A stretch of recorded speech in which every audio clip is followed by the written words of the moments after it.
Hello friends, so good morning. So welcome back to my channel Vlog Queen Ria. তো তোমরা সবাই কেমন আছো? আশা করি তোমরা সবাই ভালো আছো। আর আমিও অনেক ভালো আছি। অনেক ভালো বলতে কিছুদিন তো শরীরটা ভালো ছিল না, সেটা হয়তো আমি বলেছি ভিডিওতে। আমার শরীরটা সত্যি ভালো ছিল না। এখন যত গরম ঠান্ডা ওয়েদার, মানে এখন জ্বর সর্দি লেগে থাকবে, কখন ঠান্ডা লেগে যাবে তার নাই ঠিক। এখানে দেখো আমরা গাড়িতে বসলাম, আমার শাশুড়ি, ননদ, আমার ননদের মেয়ে, আমি।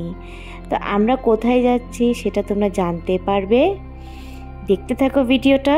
আর তোমাদের কাছে অনুরোধ রইল আমার এই ভিডিওটা শুরুর থেকে শেষ অবধি দেখার জন্য। দেখার শেষে অবশ্যই জানাবে যে তোমাদের ভিডিওটা কেমন লেগেছে। এখানে দেখো আমরা বেরোয়েছিলাম কয়টায়, ঠিক 1-1:30টার সময় আমরা বেরিয়েছি। আমাদের যাওয়ার কথা ছিল অন্য জায়গায়, কিন্তু আমাদের লেট হওয়ার কারণে আমরা সেই জায়গায় পৌঁছাতেই পারলাম না। ওয়েস্ট বেঙ্গলে যে শিলিগুড়ি, মানে শিলিগুড়ি পার হলেই কিন্তু অনেক সুন্দর সুন্দর জায়গা। শিলিগুড়িতেও ভালো ভালো জায়গা আছে ঘোরার মতন। এবার শিলিগুড়ির বাইরেও কিন্তু বাইরে ঘোরার জায়গা অনেক। যেতে যেতে দেখো অনেকটা জঙ্গল, মানে পাহাড়, গাছ, এসবই কিন্তু দেখা যাচ্ছিল। আমরা ঠিক কোথায় যাব সেটাই আমরা বুঝে পাচ্ছিলাম না। মানে যেখানে যাওয়ার কথা ছিল সেখানে তো পৌঁছাতে পারিনি। তো বলল যে এত দেরি করে তোমরা বেরিয়েছো, তার জন্য আমাদের লেট হয়ে গেছে অনেকটা। গাড়িতে বসে বসে কিন্তু আমরা ঘুরছিলাম, সত্যি বলছি। এবার রাস্তায় দাঁড়িয়ে যে ফটোগুলি তুলবো তারও কিন্তু কোনো নেই, সুযোগ নেই। কেন কি এমন জায়গায় গাড়িটা চলছে যে চারিপাশে গাড়ি চলছে, তার জন্য থামানোর মতন কোনো অপশান ছিল না। যেতে যেতে পৌঁছে গেলাম আমরা, মানে কিছু খাবো, আমরা চা খাবো বা সামথিং। আমরা ভাত খেয়ে বেরোয়েছি, তাও হয় না, ঘুরতে গেলে কিন্তু খিদাটা বেশি লেগে যায়। আমরা যে রাস্তা দিয়ে যাচ্ছি সেটা হচ্ছে সেবক, ব্রিজ যে বলে, কর্পোরেশন ব্রিজ, সেবক মোড়, দেখতেই পারবে। যেতে যেতে এই বাচ্চারা কি খাবে না খাবে, হয়তো জলের বোতল নিয়েছে, চিপস, চকলেট, এগুলো নেওয়া হচ্ছিল। নিয়ে আমরা চলে যাচ্ছি আবার পাহাড়ের দিকে। যেতে যেতেই পাহাড় পড়ছিল, পাহাড়, পর্বত, গাছ, আর যেতে যেতে পড়ে গেল সেবক কালী মন্দির। এখানে এসেছিলাম পুজো দিতে, ভালোই লেগেছে। মন্দির দর্শনও হয়ে গেল। আর দেখো মন্দিরের কাছাকাছি হয়েছে দোকান বসেছে, পূজা পাঠের দোকান।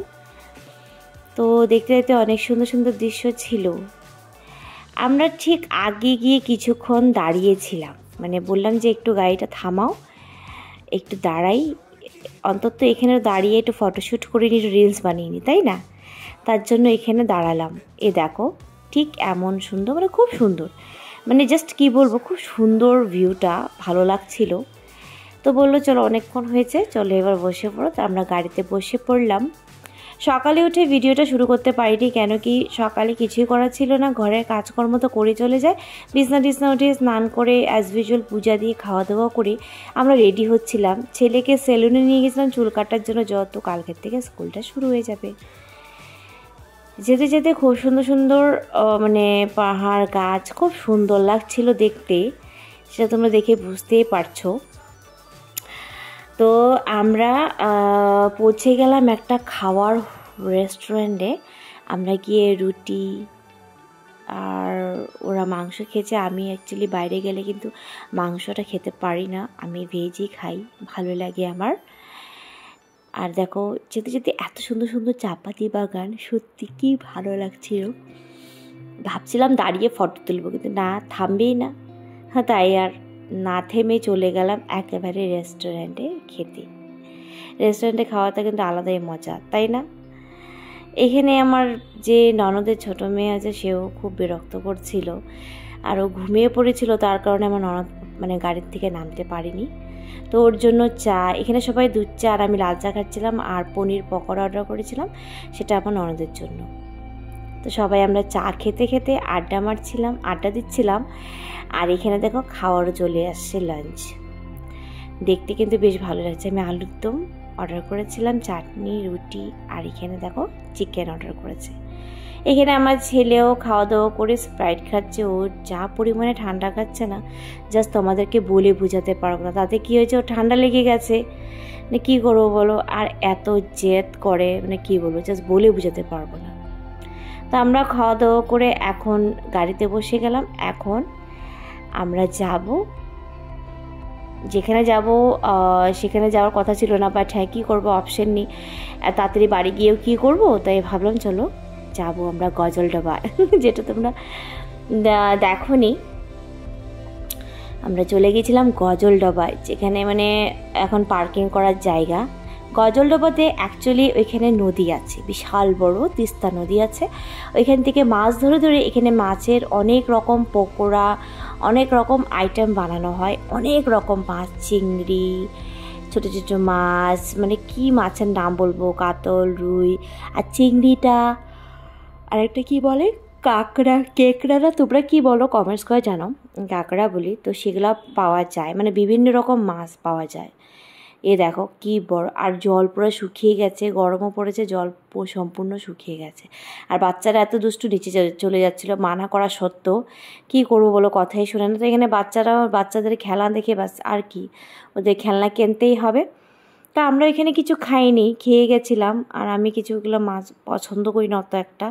এটা হচ্ছে গজলডোবার বাজার, খুব সুন্দর। আর এখান থেকে বাজার থেকে আমরা চলে গেলাম গজলডোবার যে ব্রিজটাই, দেখো ব্রিজটা দেখতে পাচ্ছ, এটা কিন্তু এখন নতুন তৈরি করেছে। এখানে সবাই যাওয়ার জন্য এক্সাইটেড, ফটো তোলার জন্য, রিলস বানানোর জন্য। আমিও যাব করে ফাইনালি যাওয়া হলো। এটা হচ্ছে একটা হাওড়া ব্রিজের মতন বানিয়েছে শিলিগুড়িতে নতুন। ওয়েস্ট বেঙ্গল আরও অনেক সুন্দর সুন্দর মানে জিনিস বানানো হচ্ছে, সেটাও অবশ্যই শেয়ার করব। এখানে দেখো, এখান থেকে ভিউটাতে এত ভালো লাগছিলো কি বলবো, জাস্ট অসাধারণ।